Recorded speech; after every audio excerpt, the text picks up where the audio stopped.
शिव कथा सब स्वस्थ हैं, सब लोग ठीक हैं, बढ़िया एकदम। अकेले अकेले आज सपरिवार रहना था, सबको लेके घर से। आपने अपना वादा पूरा कर दिया।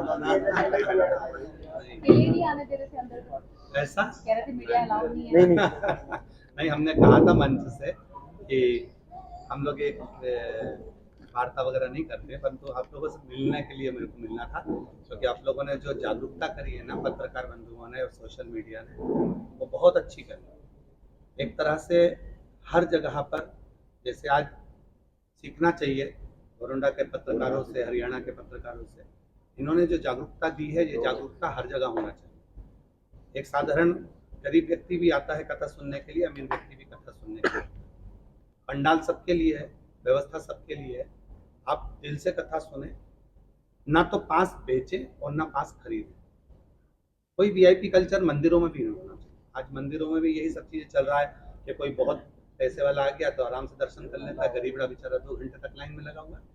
तो ये वीआईपी कल्चर मंदिरों से, और भी धर्म के स्थान है जहाँ पर तो कहीं वीआईपी कल्चर दिखता ही नहीं, परंतु कई स्थान ऐसे हो गए हैं जहाँ वीआईपी कल्चर के बिना तो काम ही नहीं चलता। तो ये वीआईपी कल्चर हटाने के लिए जो पत्रकारों ने एक मुहिम छेड़ी है इस गोरंडा की भूमि से, हरियाणा से, वो काबिल तारीफ है। मतलब हमको इतनी खुशी हुई है कि हम आप लोगों के लिए तो हम कहें आपको दंडवत प्रणाम भी करें तो कम नहीं। जो पत्रकारों ने एक मुहिम छेड़ी, ये बहुत जरूरी है। और साथ में मैं ऊपर भैया जी को कह रहा था कि आपने इतना अच्छा कार्य किया है कि हम उसके लिए पहले दिन ही हमने मंच से कह दिया। और हम लोग, ये वार्ता तो हम लोगों को नहीं आती इतनी, हमको इतना बोलना नहीं आता, परंतु आप लोगों से मिलना था खास तौर से कि आप लोग जब इतने तेजवान हैं, इतने प्रबल हैं, तो आप लोगों की कलम ने, आप लोगों की वॉइस ने, आप लोगों के चैनल ने जो जनमानस को दिया, आज पूरा गोरंडा तहे दिल से आपका स्वागत करता है। जो ये कथा हो रही है ये आप लोगों के कारण हो रही है और इतने अच्छे से हो रही है। मतलब जो सारी कौम इधर उधर जा रही थी, लोग राजनीति के कारण बस सबको अपना अपना मोहरा बना रहे थे, आज आप लोगों ने पूरी कौम को एकाग्रित कर दिया। तो ये एक शिव की कृपा है। तो किस तरह की श्रद्धा है श्रद्धालुओं के अंदर, किस तरह से श्रद्धा शिव के प्रति रहे। हम अपनी व्यासपीठ से हमेशा कहते हैं कि इंसान को भगवान मत बनो, भगवान को भगवान रहने दो। आज भी हमने कथा में कहा, पूर्व में भारत की भूमि पर भक्त जन्म लेते थे, आज के जमाने में लोग स्वयं भगवान बनकर जन्म ले रहे हैं। तो स्वयं भगवान ना बने, भगवान के प्रति लोगों को जागरूक करें। हमारे यहाँ संतों की वाणी है। गुरु नानक देव जी महाराज का एक सुंदर व्याख्यान आता है कि गुरु नानक देव जी महाराज नामदेव जी महाराज के साथ में मिलकर महाराष्ट्र की यात्रा पर चले, और गुरु नानक देव जी महाराज जब एक मंदिर के सामने पहुंचे तो नामदेव जी महाराज उस मंदिर में प्रवेश कर, वहां बैठकर नामदेव जी भजन गा रहे थे। इतने में नामदेव जी को उठाकर बाहर छोड़ दिया गया कि यहाँ तुम भीड़ बढ़ा रहे हो, यहाँ तुम्हारा काम नहीं है। नामदेव जी को जैसे बाहर छोड़ा तो गुरु नानक देव जी ने देखा, नामदेव जी तुम तो बड़े दुखी हो रहे हो, अगर आपका विश्वास पक्का है तो आप भजन बाहर बैठ के करो, कहीं पर भी भगवान तो तुम्हारे लिए आएगा ही सर। और नामदेव जी ने बाहर बैठकर मंदिर के पीछे भजन करा और वो मंदिर का गेट पलट गया। आज भी गुरु नानक देव जी और नामदेव जी का वो प्रमाण महाराष्ट्र में ओंडा नागनाथ जी के रूप में विराजमान है, जहां भारत की भूमि का केवल एक ही मंदिर है जिसका मंदिर का गेट पूरा विपरीत है। मंदिर अलग है और मंदिर का गेट विपरीत। तो यहाँ जरूरी नहीं है कि आप बहुत दिखावे से ही शिव को प्रसन्न करेंगे। आप जहाँ हैं मस्त रहें, आनंद में रहकर शिव की भक्ति। महाराज पंडाल में पत्रकारों का धन्यवाद किया, आपका आभार है, लेकिन एक बड़ा महत्वपूर्ण प्रश्न है कि आपके इस कथा का आयोजन जब करवाया जा रहा था तो कहा जा रहा था किसी एजेंसी के थ्रू करवाया जा रहा है। आपको लगता है एजेंसी के थ्रू हो रहा था? कहीं ना कहीं आपका भी नाम खराब हो रहा था इसमें, लोगों के मन में कई तरह के प्रश्न आपके प्रति भी आपके खिलाफ कहीं ना कहीं आ रहे थे। बिल्कुल सत्य कहा। जब कथा लेने के लिए आते हैं, जैसे एक महाराज जी आए थे कथा लेने के लिए, उनके साथ 2-3 लोग आए थे। हम लोग तो इससे जानते नहीं, हम लोग कथा दिए, वहां पर एक फॉर्म भरा था कथा का, जिसके अंतर्गत एक लिखा जाता है कि आप लोग वीआईपी पास नहीं लेंगे, वीआईपी पास बेचेंगे नहीं, चंदा नहीं लेंगे, आप लोग चंदा भी ग्रहण नहीं करेंगे कहीं से, ये कथा आप स्वयं लेकर जाए। जब व्यक्ति कथा लेता है तो वो कहता है कि हम लोग 5 लोग मिलकर कर रहे हैं। जैसे हमने कथा में कहा कि आप लोग 10 जीजियां जब आपके पास में बाबा दे दे तब आप कथा करो। कर्जा लेकर या किसी से चंदा लेकर या इधर उधर से पैसा कमाड़ कर आपको कथा नहीं करना। और देने वाले को भी 50 बार विचार करना चाहिए कि हम जिसको पैसा दे रहे हैं वो क्या कर रहा है उस पैसे का, उपयोग कर रहा है नहीं कर रहा, आपने तो दे दिया। आज कितनी खुशी की बात है कि पूरी मंडी में लोग पानी पिला रहे हैं, ठंडाई पिला रहे हैं, भोजन करा रहे हैं, लंगर चला रहे हैं। तो ये आप अपने हाथों से करो ना। और अगर आपको भगवान ने धन दिया है तो किसी जो बच्चे हैं आपके, आप मोहल्ले में रहते हैं, उनको अच्छी शिक्षा दीजिए, अच्छी पढ़ाई करवाइए, या उनकी चिकित्सा का खर्चा उठाइए। तो गलत जगह पर ना जाए, उसके लिए महाराज जी, आपके ऊपर भी जो आरोप लगाए गए थे, सवाल ये है कि लोग जानना चाहते हैं आप कथा करने की कितने पैसे लेते हैं? जो उसमें क्योंकि भ्रांति ये है कि 71 लाख से लेके 1 करोड़ 21 लाख सवा करोड़ तक प्लस 7 दिन की जो डोनेशन आनी थी वो भी आपके पास जाएगी। तो इसका क्या रहस्य, क्या सच्चाई है? अब ये तो आप लोग देख सकते हैं, जहाँ कथा चल रही है वहां पर विठलेश्वर सेवा समिति का कार्यालय लगता है। क्यों लगता है? क्योंकि जो विठलेश्वर सेवा समिति से जुड़े हुए जो भगत लोग आते हैं, कई बुजुर्ग माताएं हैं जो सीहोर नहीं पहुंच सकती या कहीं नहीं जा सकती, वो समिति को कुछ भी दान देना हो तो हमारी समिति का एक कार्यालय लगता है, उसमें वो दे सकते हैं। एक झोली जाती है जिसमें हम लोग पत्र मांगते हैं, पत्र के साथ में बेलपत्र मांगते हैं, उसमें कई लोग दान चढ़ाते हैं, वो भी समिति के कार्यालय में आता है। बात आती है कि सीहोर वाला गुरुजी कितना लेता है। आप लोगों ने, कहने वाले ने तो 1 करोड़ 21 लाख पे दिया, 70 लाख पे दिया, देने वाला भी तो कभी उसका प्रमाण तो दे हमारे पास में आकर कि हमने इतना दिया है, या तो हमको प्रमाण दे कि हमने प्रदीप मिश्रा जी को 1 करोड़ रुपए दिया, या 1.25 करोड़ रुपए दिया, या 70 लाख दिया, या 80 लाख दिया, कभी तो कोई इतने सालों में आके प्रमाण देगा।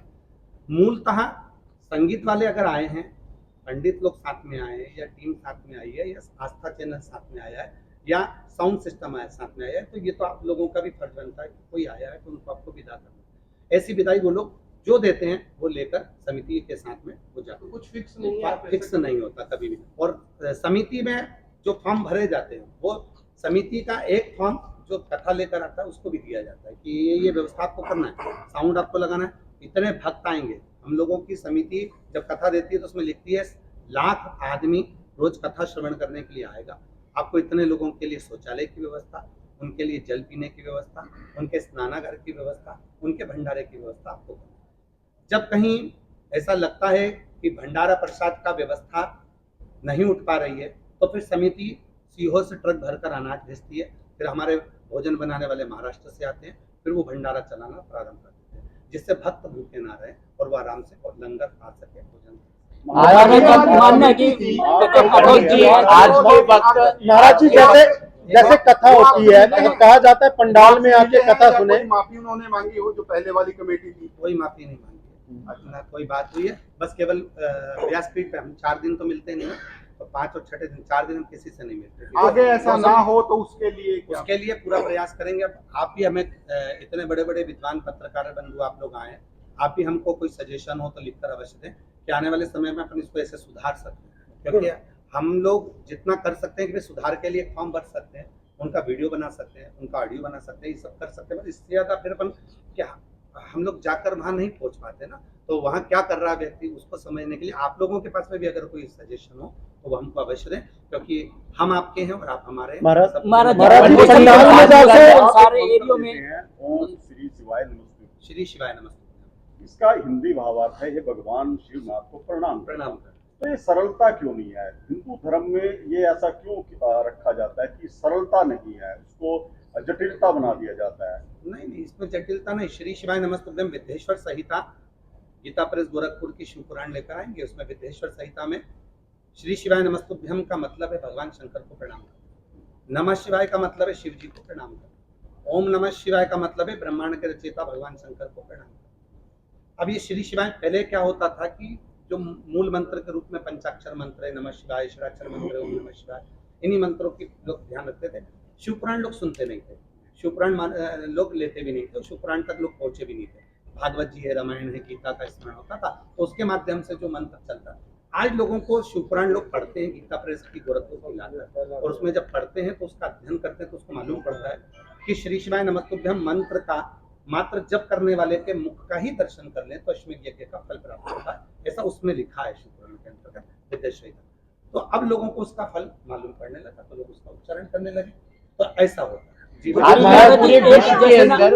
उनको कैसे समझाएंगे कि आप जैसे कह रहे हैं कि इंसान को भगवान ना बनाए, वो आपको भगवान के रूप में देखने लगी, जो सुनती है बहुत सारी फॉलोवर्स है महिलाएं। हम तो उनसे निवेदन व्यासपीठ से भी करते हैं, आपने सुना होगा हमारी व्यासपीठ से कि आप कथा स्थल की रज आप आराम से लें, कोई दिक्कत नहीं है। पर ये ना सोचें कि किसी इंसान के चरण की रज, ये परमात्मा के चरण की रज लें, भगवान को जल चढ़ाएं, भगवान से भजन करें, उनका स्मरण करें।